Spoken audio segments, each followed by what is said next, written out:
Hey guys, Dave Rubin here. That's right, I'm still Dave Rubin. This is Rubin Report. As you guys know, we are making the move to Aura TV. They are building me an unbelievable set right now. So Larry King was nice enough to let me use his studio today. And the reason we wanted to do some stuff with you guys today is because I have Dr. Gad Saad here. He is professor of marketing at Concordia University in Montreal, Canada, and he's the research chair in evolutionary behavioral sciences and Darwinian consumption.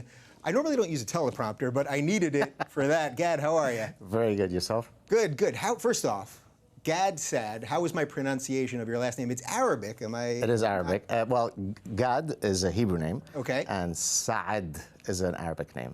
But most people can't say the guttural sound, and so Right. it just gets an extended A, so it becomes Saad. Well, I've heard you do it on your own videos on YouTube, and you don't even do it with the guttural sound. Because I don't want to intimidate the viewers with that sound. So a Hebrew first name, Arabic last name. That's right. So you must be very conflicted. I'm not. I'm from Lebanon, Yeah. but of the Jewish faith. Okay, so the reason that I wanted to bring you in, and the timing of this really is just perfect, is because we connected sort of in the last year and a half or so on Twitter. We find ourselves often in the same Twitter wars with people, the atheists and the new atheists and the far left and the people on the right and everyone that's always battling on Twitter. And we're usually on the same side of things. Right. And really what started this whole thing was when Sam Harris was on Real Time with Bill Maher, and he and Ben Affleck and Bill got into a big fracas. So let's take a look at the clip and then we'll go from there. Sure. So the other thing we want to talk about, of course, is that you and I have been trying to make the case, I have anyway, that liberals need to stand up for liberal principles. This is what I said on last week's show. Obviously, I got a lot of hate for it, but all I'm saying is that liberal principles like freedom of speech, freedom to practice any religion you want without fear of violence, freedom to leave a religion, equality for women, equality for minorities, including homosexuals. These are liberal principles that liberals applaud for, but then when you say in the Muslim world this is what's lacking, then they get upset. Yeah. Well, liberals have really failed on the topic of theocracy. They'll criticize white theocracy. They'll criticize Christians. They'll still get agitated over the abortion clinic bombing that happened in 1984.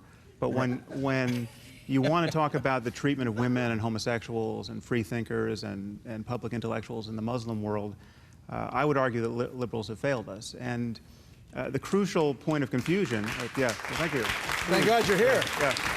Well, I mean, the crucial point of confusion is that we have been sold this meme of Islamophobia, where every criticism of the doctrine of Islam gets conflated with bigotry toward Muslims as people. Right. And that is it's intellectually ridiculous. Even it gets So hold on, are conflated with you racism. the person who understands the officially codified doctrine of Islam?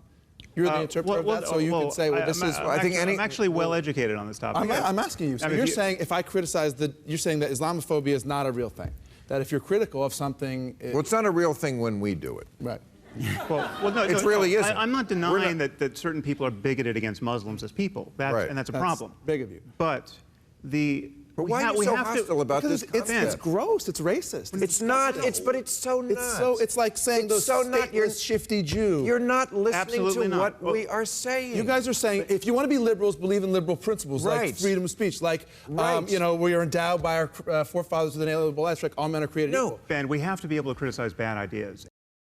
Okay, so that clip goes on for about 10 minutes, and I showed you about 2 minutes right there, and I think Sam hit the point right at the end that we have to be able to criticize bad ideas. And to me, I've seen a real schism in people on the left. Now, I'm obviously on the left. I stand for liberal principles, but this schism and this idea that you can't criticize ideas without somehow condemning a whole group of people. I know this is a big point of contention for you, so can you walk us through that a little bit? I don't think that people have difficulty criticizing ideas. I think it's a specific idea, right? So I see it every day in my exchanges on Facebook. If I criticize some Jewish practice, I get many, many likes on Facebook. If I criticize some hick Republican senator about his position on evolution, I get tons of likes. But if I dare criticize something about Islam, I'll give you a very quick example. I put up a clip of an Iraqi scientist, an astronomer, who was arguing that the Earth is flat because it says so in the Quran. Yeah. So I received, of course, many of my Facebook friends are academics. I received from a white, sort of guilt-ridden academic from California a note saying, well, why are you ganging up on these folks? So she wasn't offended by the fact that this Iraqi scientist was holding an astonishingly outrageous view. She was annoyed that I would actually point to that. Yeah. So why do you think people have trouble making this distinction? It's very obvious to me as an outsider of this. I'm Jewish, but I look at the book. You could say whatever you want about the book and all the awful things that are in the Old Testament or the New Testament or the Quran. Frankly, I haven't really read any of them. So they're books, they're ideas. Why do people seem unable to detach those two things? Because I think the misinformation associated with the idea that if you criticize Islam in particular, you're bigoted, because Islam is a religion of brown people. Right.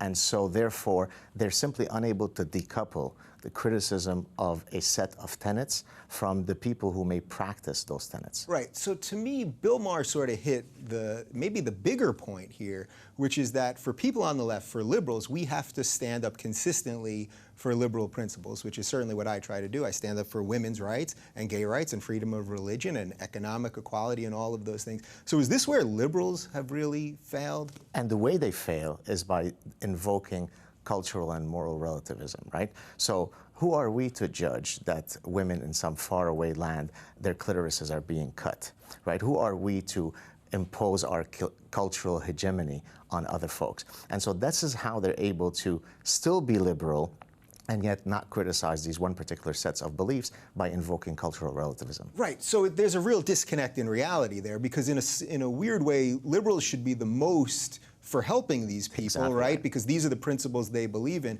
So how much of this actually, I really hadn't thought of this till just now, but I guess a lot of this we could sort of blame the footsteps of George W. Bush for going into the wrong war, where now there's this feeling in America like we shouldn't do anything ever because we did the wrong thing clearly in Iraq, and now it's a far worse mess than even before. So some of the blame is on us, right? But I mean, how far do you go back unfolding history until you find the villain of your choice, right? Yeah. So for example, when we talk about the Israel-Palestine issue, people are always able to unfold history until the starting point that they feel happy about, and then that's the point where we start the clock, right? Right. So where should we start the clock on that one? On the Islam issue? On Israel-Palestine? Yeah. Well, that's a whole other thing. It's a whole other thing. If we could get into it if you want. I think the problem there is that you've got two Abrahamic religions that hold very, very rigid positions, and as long as it's going to be laden with religion, it's never going to be resolved. So in a weird way, so what you're saying is that that liberals don't want to criticize Islam because there's this idea that a lot of Islamic people have brown skin, but there are plenty of Moroccan Jews. You're a Lebanese Jew, right? Right. There are plenty of Christians that are Iraqi. There's not that many anymore. But so even that, in a weird way, you could say that that's actually bigoted, that concept is bigoted. How do you, as a dark-skinned Jew, how do you feel about that? Well, I usually am able to get away with a lot more stuff precisely because I invoke the fact that I have dark skin, the fact that I'm from the Middle East, and I use this victimology game against the social justice warriors by basically saying, hey, be careful, don't you criticize me, because then you'd be engaging in Araphobia, fatism. How many? I actually did the privilege score, and I scored off the chart in my non-privilege. Wow. So I'm untouchable. You're completely untouchable.